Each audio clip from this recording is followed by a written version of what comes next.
do Senhor, semana típica, né? Onde nós já nos encontramos no meio da semana, pode se assentar, durante nossa virada de ano.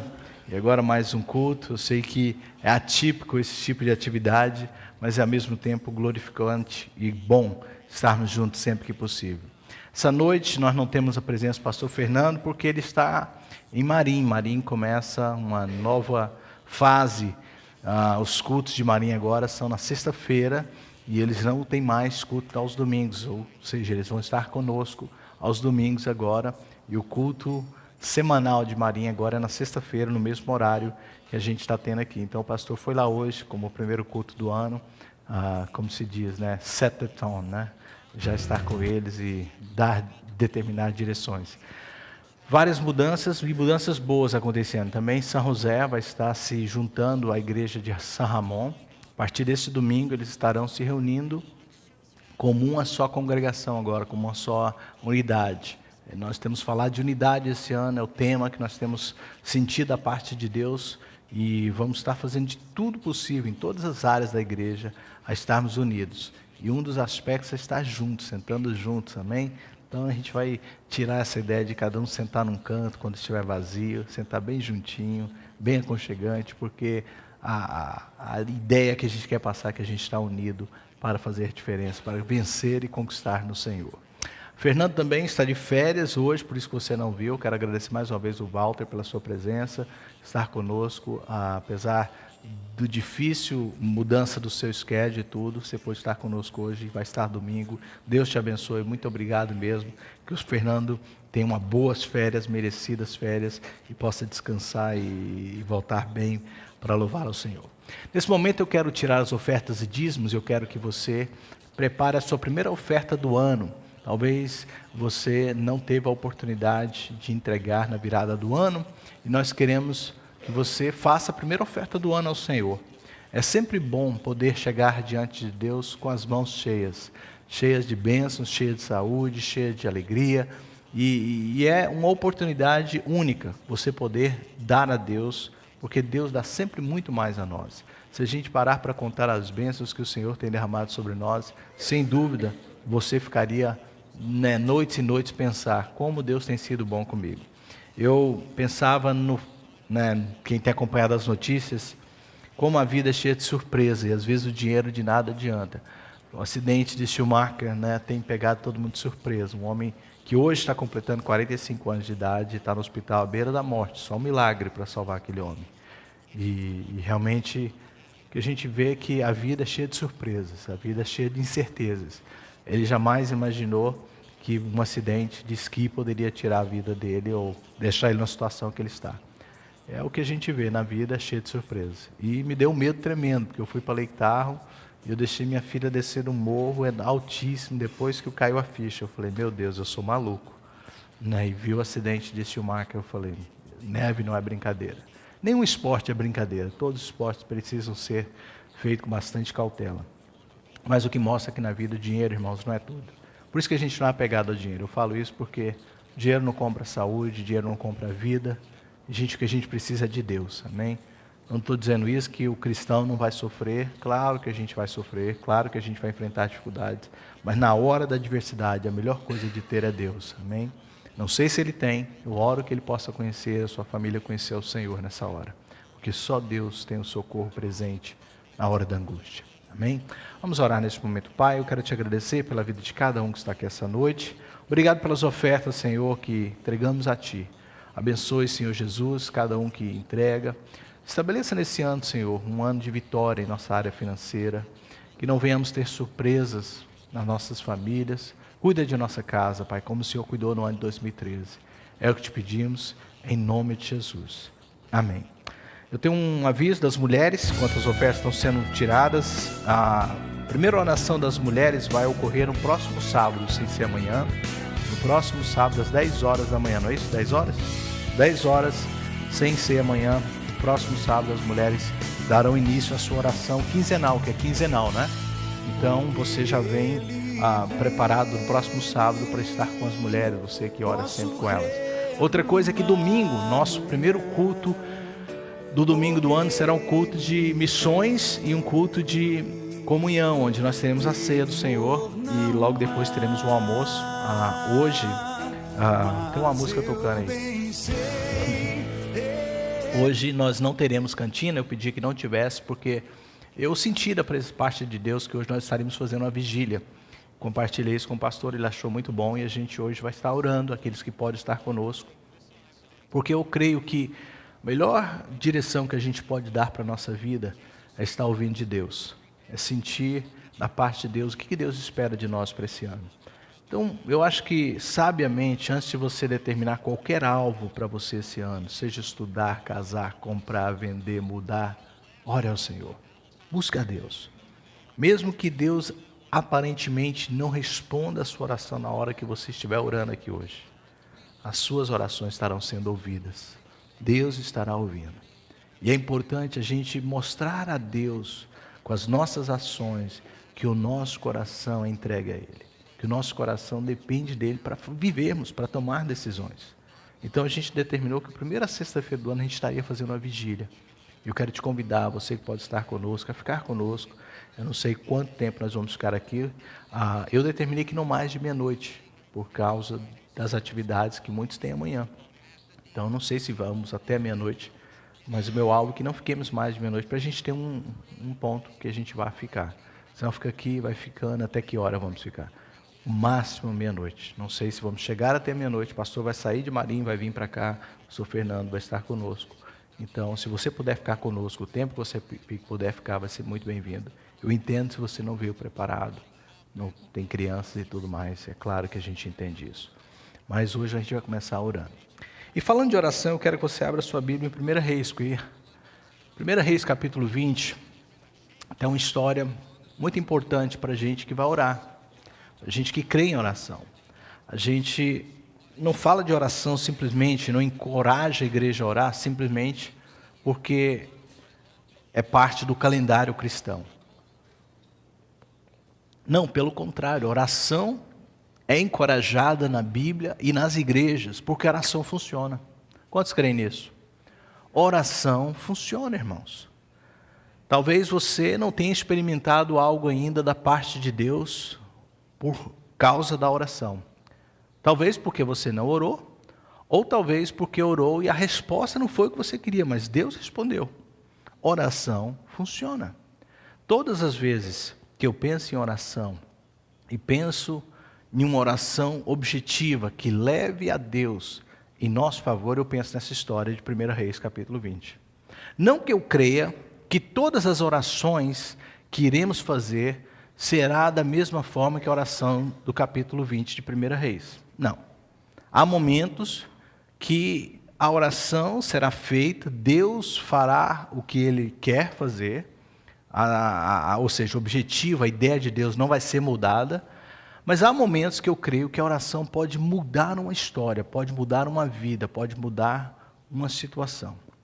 E a primeira passagem que eu penso, quando eu penso nisso, é 1 Reis, capítulo 20, que é a história do rei Ezequias. Você conhece essa história, e ela é tão importante que na história de Isaías, quando Isaías está escrevendo o seu livro, Isaías também narra essa história da mesma forma, porque impactou também a vida de Isaías, porque ele foi um participante desse milagre, um participante dessa oração poderosa que Ezequias fez. Então, se você já encontrou aí na sua Bíblia, é 2 Reis, tá? Capítulo 20.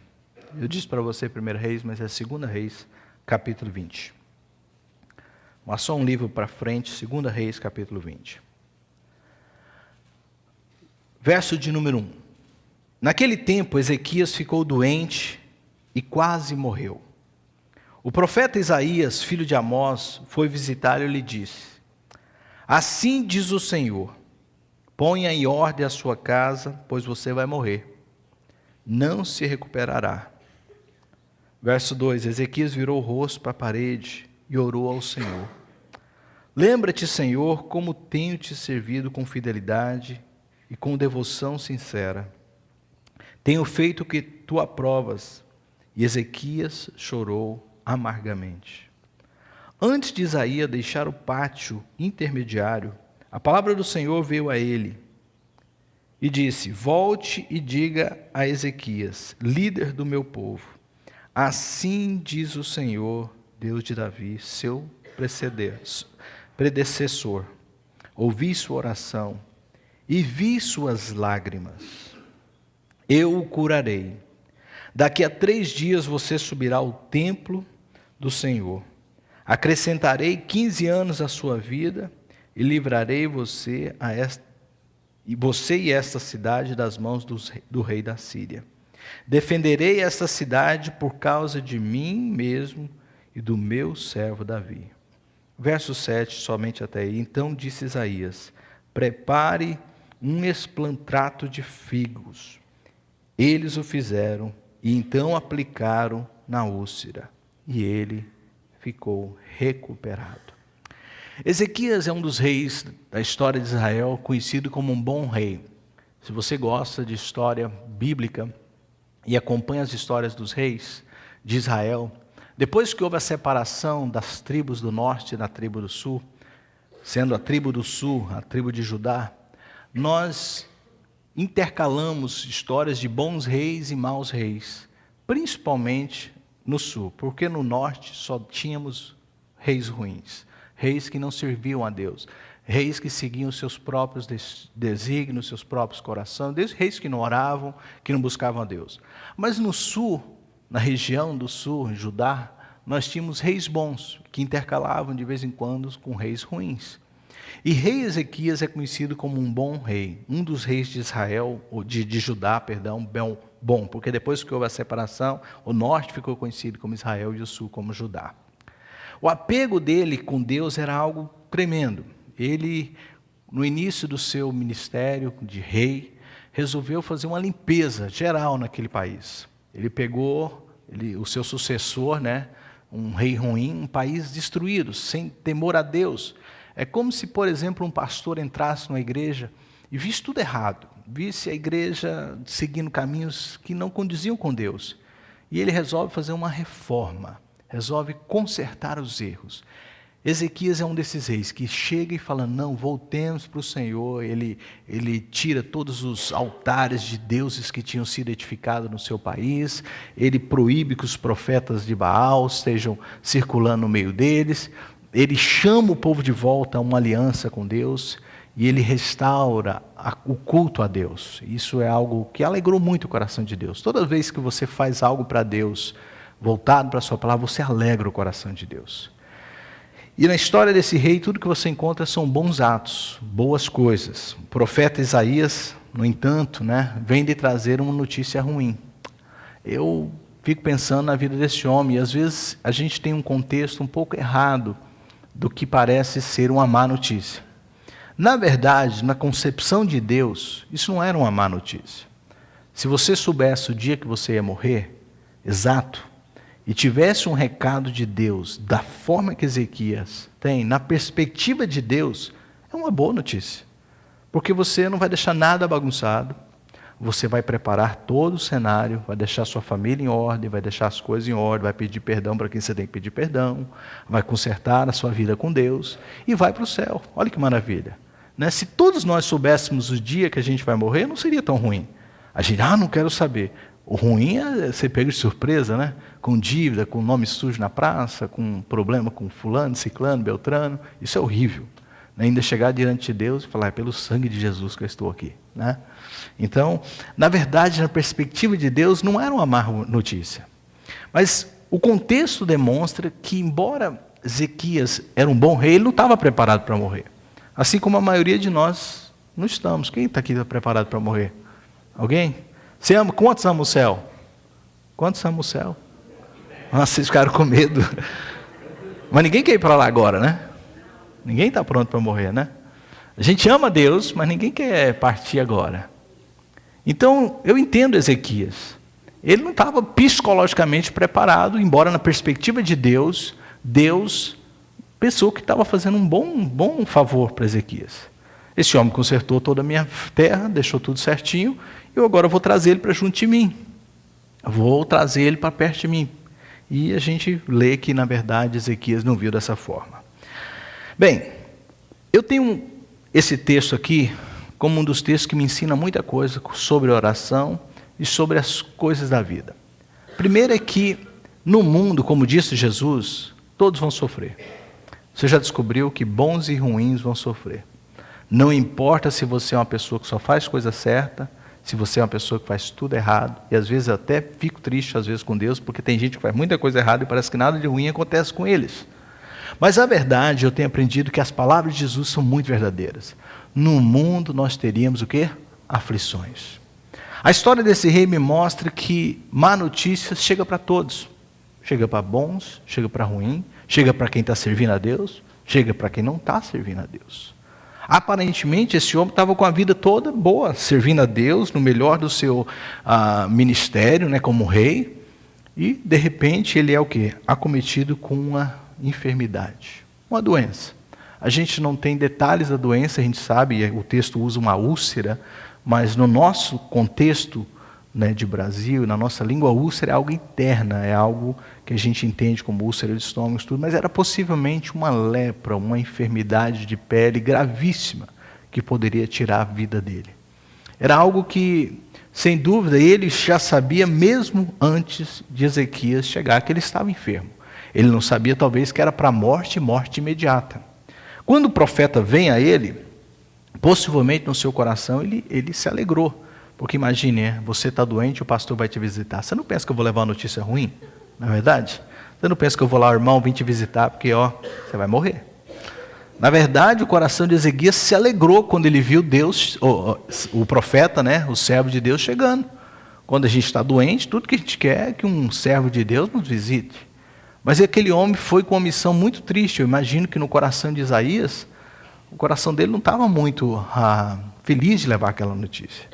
Ninguém gosta de dar notícia ruim. E ele chegou lá e disse, olha, eu vim aqui para te dizer que você vai morrer.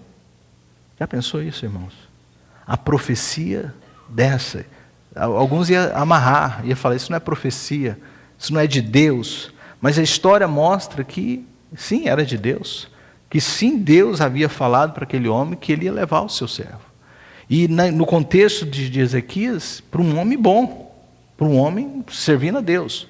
Porque geralmente a gente tenta ver o que houve de errado com fulano de tal, porque ele morreu. Quantos sabem o que eu estou falando? Alguma coisa fez de errado. Irmãos, esse texto está para nos mostrar que pessoas boas também vão morrer. Amém? Pessoas sérias que servem a Deus também vão morrer. E não só as pessoas que fazem coisas erradas. Às vezes a gente tende a achar, não, vaso ruim não quebra, pastor. Quem fica é porque é ruim. E quem morre é porque é bom. Não, gente ruim também morre. E gente boa também morre. A verdade é que esse texto vai mostrar que no contexto, né, de plenitude de Deus, a gente não sabe os mistérios de Deus. Deus tem a hora para todo mundo. E mostra aqui que fazer a vontade de Deus, né, tem o seu galardão, tem as suas vantagens. Esse homem ia morar no céu. Esse homem estaria com Deus para sempre. Ele seria recebido, porque Deus falou assim, né, prepara a tua casa que você vai morrer. Não diz para ele que ele ia estar longe de Deus. No contexto, dá para a gente entender que ele seria recebido por Deus. A pergunta que eu faço, então, se tanto ruim como a pessoa boa vai sofrer, qual a diferença, então, de servir a Deus e não servir? Se no mundo nós vamos enfrentar dificuldades, vamos enfrentar a morte, vamos enfrentar enfermidades, qual a diferença? A diferença, né, o fato de nós sermos cristãos, o que nos garante uma perspectiva diferente, é que nas lutas nós não estaremos sozinhos.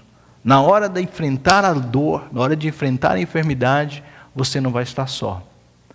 O grande trunfo do cristão é saber que Deus vai estar conosco na hora da dificuldade.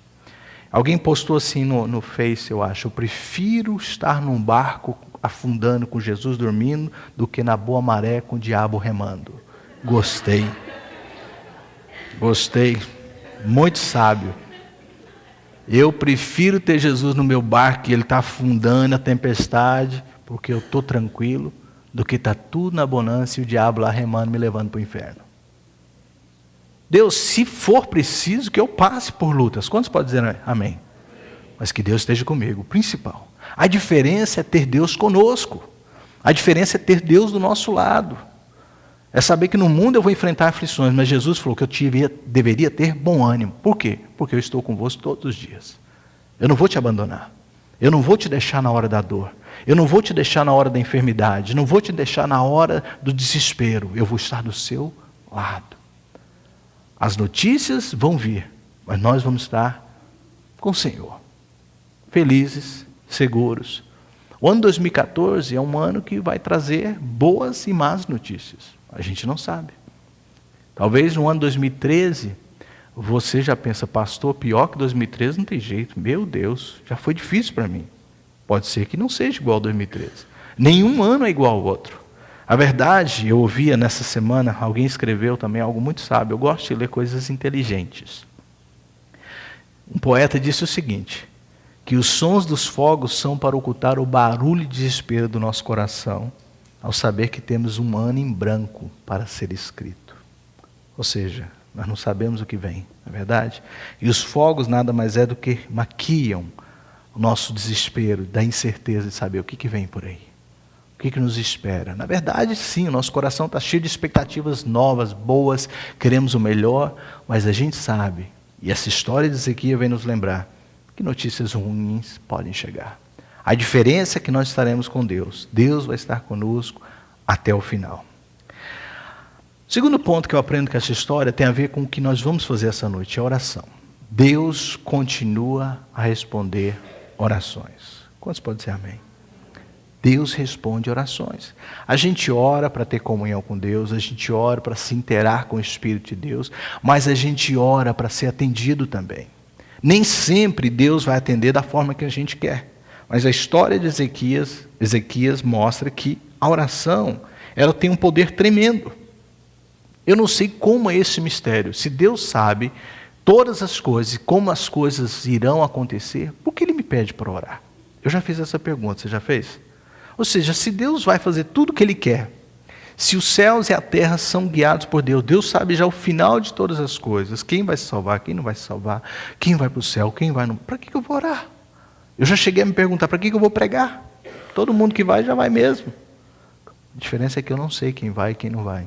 A diferença é que eu não sei qual oração Deus vai responder e não vai. Eu acho que a oração, ela tem um papel de ligar-nos com Deus muito mais do que até mesmo a resposta que teremos. A oração te leva a Deus. Nos momentos de aflições, são os momentos que a gente mais ora com veemência, em verdade. Quanto sabe o que eu estou falando? Na hora do desespero, da dor, a oração que vem do nosso interior é uma oração poderosa.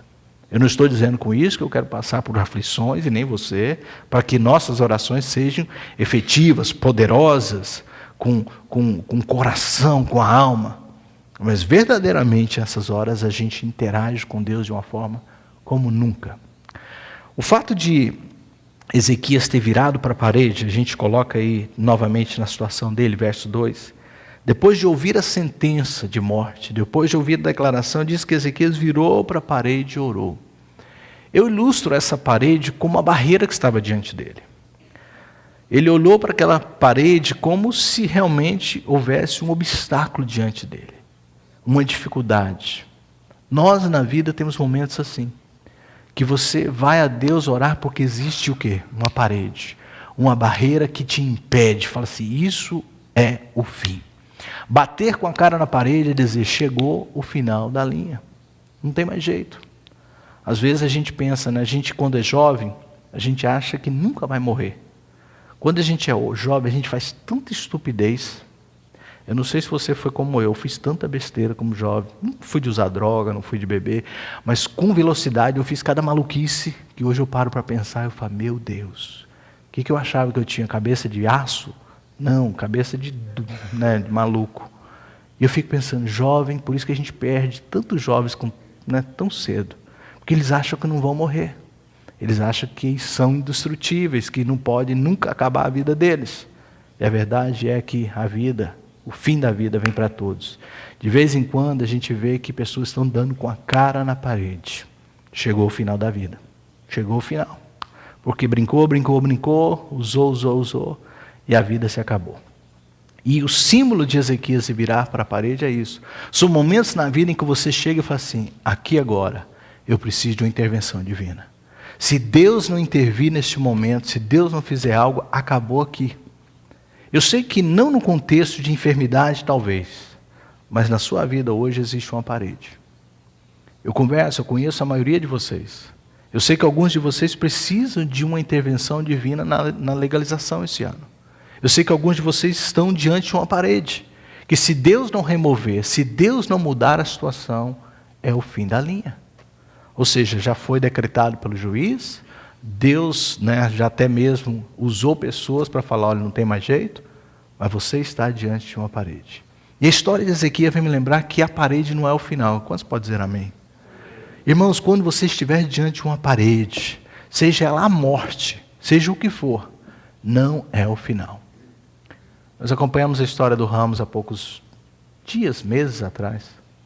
Enquanto havia vida ali, nós estávamos ali naquele hospital, clamando ao Senhor, Deus, faça alguma coisa.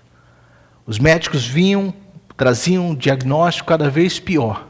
A parede se levantava cada vez mais alta. E a gente dizia, Deus, eu sei que é grande a parede, mas o Senhor tem poder.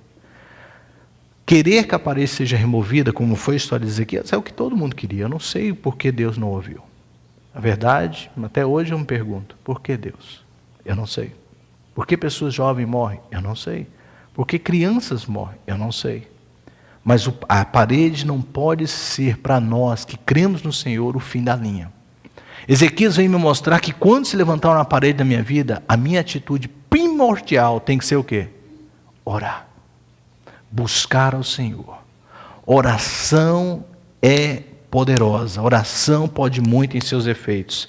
Eu me deparei nesse texto aqui com algo muito poderoso. Nesse texto, principalmente nesse texto, não vai usar isso de forma errada, a oração foi mais poderosa que a profecia. A profecia foi anulada por causa da oração. E pense, por favor, que profecia não veio de Isaías. Profecia veio de quem? De Deus. Ou seja, a oração teve mais poder do que aquilo que Deus disse naquele momento. Deus não mudou de ideia porque ele estava brincando com os sentimentos de Ezequias. Deus mudou de ideia porque Ezequias orou. E eu não sei quais serão os momentos na minha vida que eu posso levar Deus a mudar de ideias quanto a alguma questão na minha vida. É por isso que a gente encoraja, é por isso que esse ano a gente vai começar orando. Porque há momentos que eu posso estar mais próximo do meu milagre se eu orar.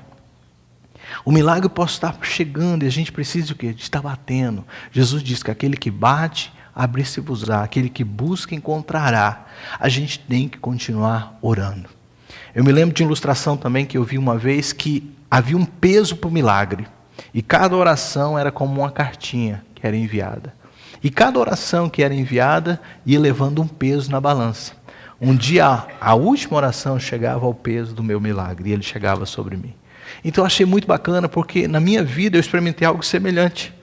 E eu orei por anos, a minha esposa orou por anos, até que Deus ouviu. Há momentos que serão assim, basta uma oração. E o peso dessa oração será contundente com o milagre. Eu não sei porque às vezes Deus não responde imediatamente, como foi no caso de Ezequias. Mas Ezequias me dá algumas informações importantes. A vida de Ezequias. Não é bom saber que Deus responde orações? Não é bom saber que Deus está atento, inclina os seus ouvidos a nos ouvir? Mas Ezequias vem me mostrar que não havia simplesmente uma oração oca, oração vazia. Ezequias, como eu disse no início, tinha uma bagagem importante. Ezequias trazia uma bagagem muito importante, de fidelidade a Deus. Observe, por favor, se você ainda tem a sua Bíblia aberta, que Ezequias não tinha Jesus como nós temos. Então a gente tem que primeiro entender isso, porque o fato de Ezequias se apoiar nas obras é porque ele não tinha Jesus. Tudo que ele tinha era obras. Hoje, além do mais, nós temos o quem? Jesus. Aquele que fez toda a obra, realizou todas as coisas perfeitas para Deus no nosso lugar. Então, quando a gente não tem nada para oferecer a Deus, a gente tem tudo que é Jesus. Mas ter algo que Ezequias tinha é algo fabuloso. Ele fala assim, Senhor, verso 3, lembra-me como tenho te servido com o quê? Fidelidade e devoção sincera. Uau! Eu não sei como funciona o céu, se Deus, quando a gente dá a Deus atribuições pessoais de seres humanos, se Deus verdadeiramente é assim. Ao que tudo indica, parece que sim, porque Deus nos fez a sua imagem, segundo a sua semelhança. Mas parece que nesse texto, as palavras de Ezequias comoveu o coração de Deus. Sensibilizou Deus, como se um homem é sensibilizado. A gente vê, às vezes, características em Deus que são muito humanas, muito parecidas com a nossa. E essa aqui é um dos momentos que, quando ele fala, Senhor, lembra de como fui, ele estava apelando para o seu testemunho perante Deus. Como se Deus não soubesse. Deus sabe todas as coisas, mas a forma que foi colocada, o peso de emoção, de sinceridade que veio nas palavras de Ezequias, mudou a sua história. É por isso que eu acho que a oração tem que vir com esse peso de amor, de devoção, de entrega. Eu li no início desse culto, se você não estava aqui, Jesus, quando nos ensina a orar, em Mateus 6, ele fala, cuidado, para que vocês não orem como os hipócritas. Os hipócritas dos seus dias são os mesmos dos nossos dias. Oram para serem vistos e ouvidos pelos homens, mas não estão se importando em atacar ou alcançar o coração daquele que pode mudar toda a situação. A sua oração tem que ser uma oração que comove a Deus, não teu pastor, não teus amigos, não quem está próximo de você, mas a Deus. Peso de sinceridade na sua oração, apelo a Deus naquilo que você está sentindo, naquilo que está te incomodando. Às vezes ninguém vai entender, que Deus entenda, já é o suficiente. Que Deus ouça, já é o suficiente.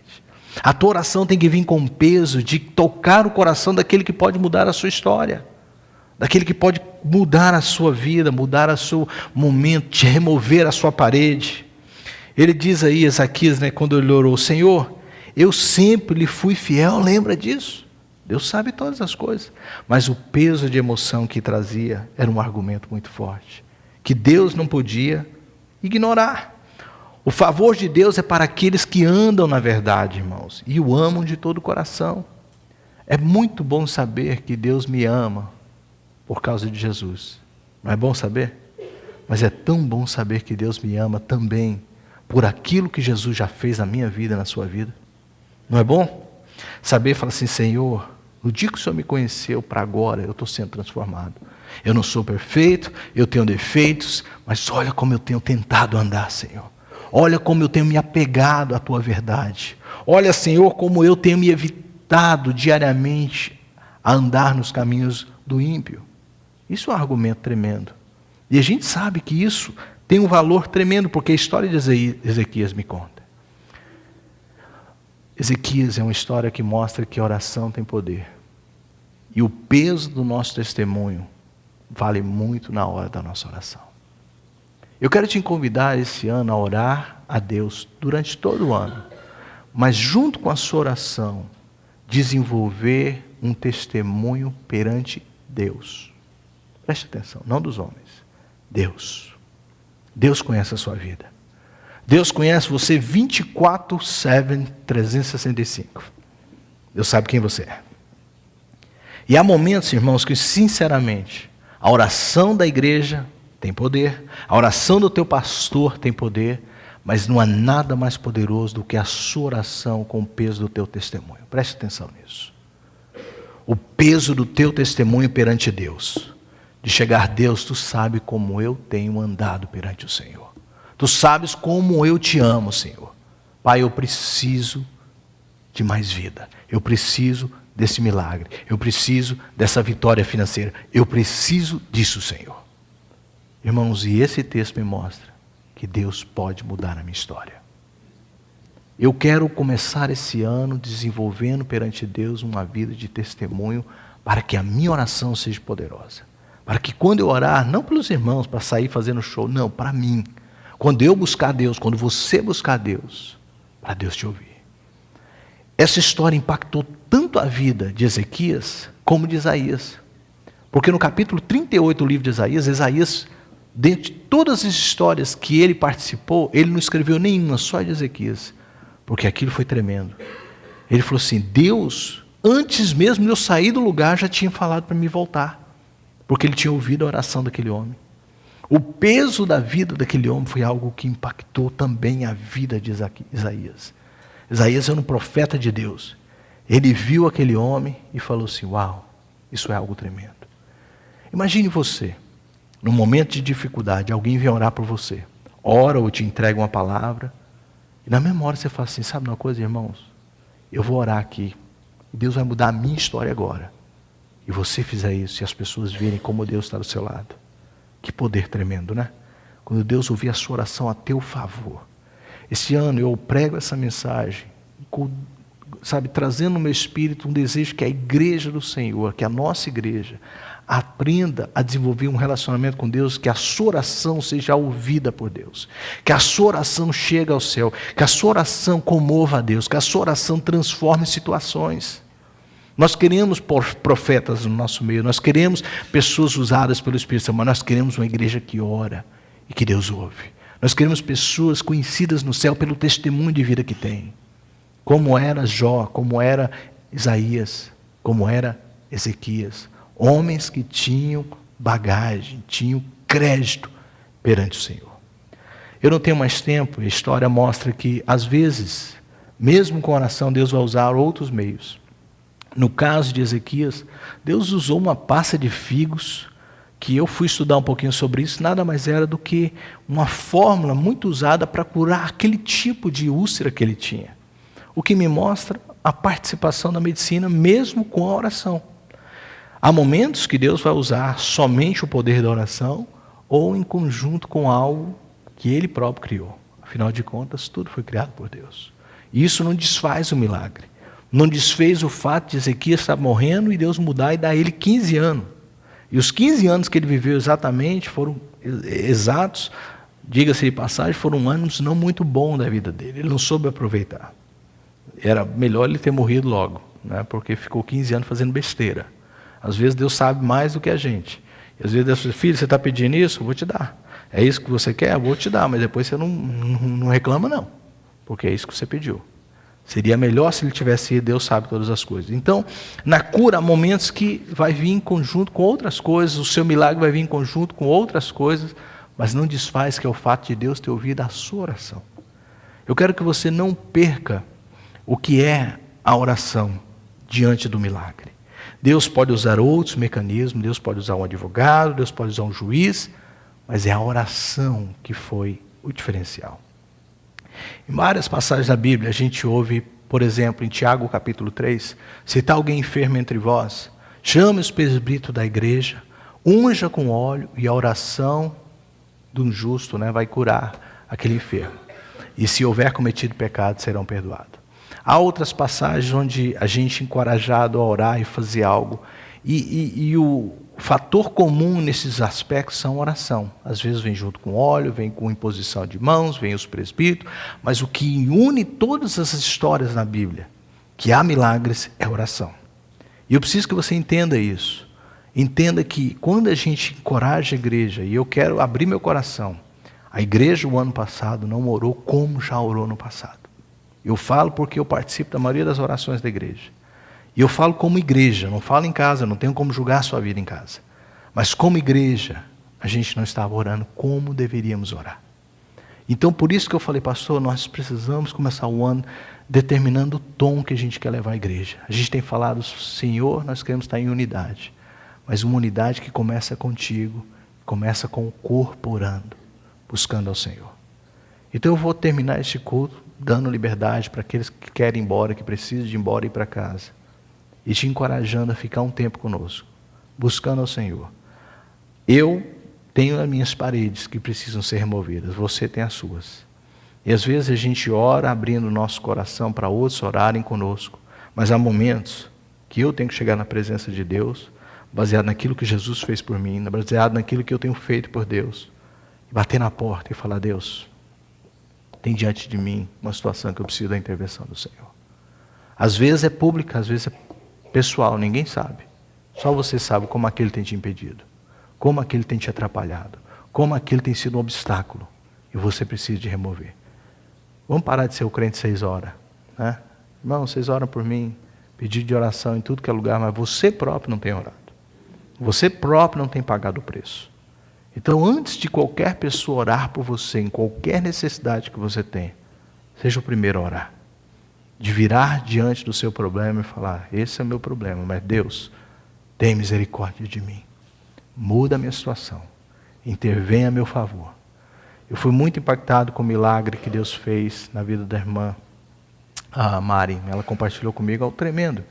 E sem saber, ela compartilhava comigo, só estou encerrando, a Raquel, que foi secretária da nossa igreja, faz parte do mesmo dentista que ela.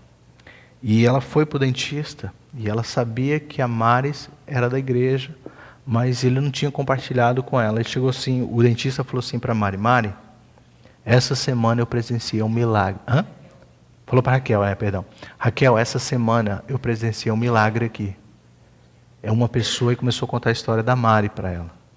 Ela estava com um câncer na boca, assim. Eu sei que ela orou lá, alguma coisa ela fez na igreja dela.